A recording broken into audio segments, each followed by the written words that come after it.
যেমন আরো আল্লাহ কোরআন শরীফে কইছেন,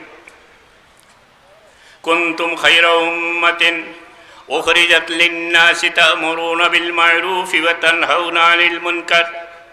বাদ খান থেকে আমরা মানুষের বাঁচাইতাম। এটা ব্যাপারে আমি বলছি, এক দায়িত্ব উলামায়ে কেরামের উপরে হেদায়ত, আর আমরাও ফার্মু যদি আমরা বালা মানুষ হইতাম পারি। আর আরো দায়িত্ব বর্তায় হুকুমতের উপরে। মুসলমান দেশে যে দেশে যারাই যেখানে ক্ষমতায় আছে, ক্ষমতাসীন যারা আছে, বাংলাদেশেও ক্ষমতাসীন দল আছে, ডিক্টেটরিও আছে, মুসলমান দেশও এক না একতন্ত্র, একজনে এক দেশ চালায়, তার হুকুমেই দেশ চলে। মিডল ইস্টের মধ্যে আছে, যেমন সৌদি আছে, বাদশাহ যা বলবে তাই, সেখানে মানুষের কোনো অধিকার নাই, কারো কোনো কথা বলার অধিকার নাই, বাদশাহ যাকে যা বলবে তা মেনে নিতে হবে। এটা 100 কুরআন হাদিস বিরোধী ব্যাপার। এটা হুজুরে পাক ইসলামে গণতন্ত্র প্রতিষ্ঠিত করিয়া দেখাইয়া দিয়া গেছেন মদিনা নামক রাষ্ট্র। প্রত্যেক জাত মানুষের তার নাগরিক হিসাবে সমান অধিকার দিয়েছেন, সব ধর্মের সমান অধিকার দিয়েছেন তার রাষ্ট্র। মানুষের মর্যাদা দিয়েছেন, মানবিক অধিকার, তার মৌলিক অধিকারের স্বীকৃতি দিয়েছেন। বাট আজকে আপনি এই পবিত্র ভূমিতে যারা বাচ্চাই করতেছে, বর্তমান মোহাম্মদ বিন সালমান আছে, তার কাছে কিন্তু মানুষের কোনো মূল্য নাই, মানবতার কোনো মূল্যায়ন নাই। সেখানে বাদশাহ যা বলবে তাই, যা হইব তাই, যারে কাতল করার অর্ডার দিব কাতল। এটা ইসলাম স্বীকৃত নয়। আর একজন মানুষকেও যদি মারেন, মান কাতালা মুমিনাম মুতাআম্মিদান ফাজাযাউহু জাহান্নাম, যে কোনো একটা মানুষের কোনো কারণ ছাড়া যদি আপনি হত্যা করেন, সে অন্য ধর্মের হোক, বিশেষত মুসলমান, তাইলে আপনার কুচ্চে খামাইতো নাই, মরার পরে দুজখের অগ্নিকুণ্ডে গিয়া পড়তে হইব। তারা মারতেছে ওহর।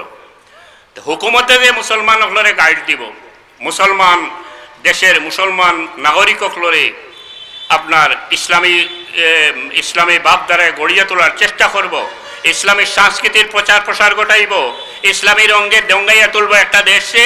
এটা আশা করিয়া লাভ নাই। পৃথিবীর বুকে যত মুসলমান দেশ আছে, তুলা বেশ কম ব্যতীত প্রত্যেকটা দেশের শাসন ক্ষমতায় যারা আছে, তারা কিলা ক্ষমতা রইত ওটা লইয়াও ব্যস্ত।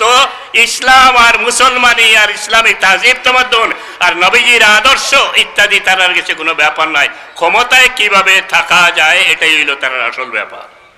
এর লাগে আজকে আমরা দুনিয়ার বিভিন্ন মুসলিম দেশের মুসলমান বাচ্চাই বিভিন্ন প্রতিষ্ঠান ও লেখাপড়া করিয়াও মানুষ হইতে পারেন না, কারণ নবীজির আদর্শ তার নিজে চিনতেই পারেন না। সে কিতাব এটা পরিচয় তারে দেওয়ান না।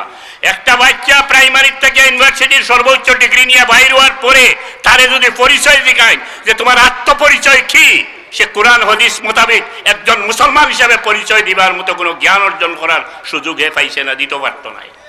সাপোজ আপনারে আমার জিকায় যদি সম্পর্কে আমরা সাধারণ মানুষ হইলেও একটা পরিচয় দিতাম পারবো, আমি সম্মানিত আমার আদি পিতা জানলে ফেরেশতারা শ্রদ্ধা করছে, আল্লাহ শ্রদ্ধা করাইছেন তার সম্মানার্থে, সেই আদমের বংশ, আমি দয়াল নবী হুজুরে পাক ইসলামের উম্মত, আমি মুসলমান, আমি আল্লাহ আমারে কইছেন আমি এইভাবে ভালো মানুষ, এইভাবে ভালো মানুষ, আমারে ভালো মানুষ হওয়ার লাগে কইছেন, আমার হেদায়েত দেওয়ার লাগে কইছেন ইত্যাদি।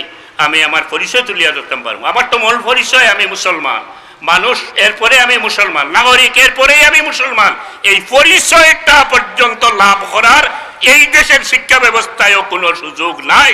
এর লাগিয়া উচ্চতর ডিগ্রি নেওয়ার পরে শিক্ষিত হয় বটে, কিন্তু আমাদের বাচ্চারা মানুষ হইতে পারে না, মানুষ হইতে দেওয়া হয় না।